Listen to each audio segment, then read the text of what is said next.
Нешто над 6 милиарди евра ќе тежи буџетот за следната година, што е за 3,5% повеќе од актуелниот буџет. До година ќе се потрошат 6,7 милиарди евра или 3% повеќе од годинава, а минусот е околу 633 милиони евра, што е буџетски дефицит од 3,5% и е за 0,5% поени помал од лани. Владата го усвои буџетот за следната година. За министерката за финансии Гордана Димитриевска-Кочовска, буџетот е развоен и ќе донесе раст на бруто домашниот производ од 3,8%, а инфлацијата ќе ја стабилизира на 2,5%.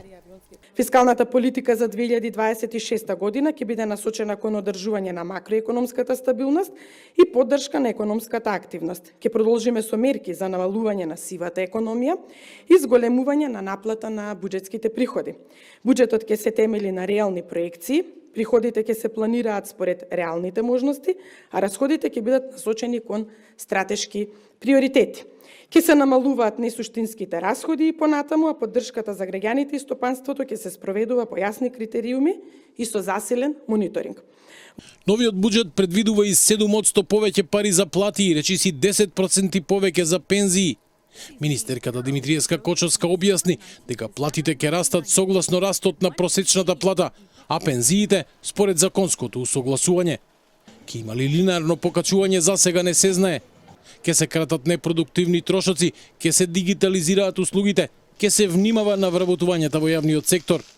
Димитриевска-Кочовска се пофали дека во сите економски сектори е забележан раст, а невработеноста со 11,5% е на историски минимум.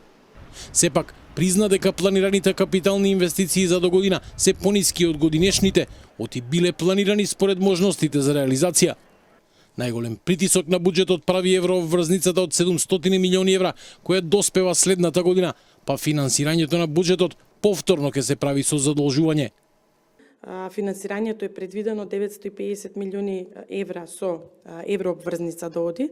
Дополнително, може би тој дел и износ ќе се зголеми затоа што уште 350 милиони евра дополнително се предвидени странско задолжување и уште 400 милиони евра на домашниот пазар.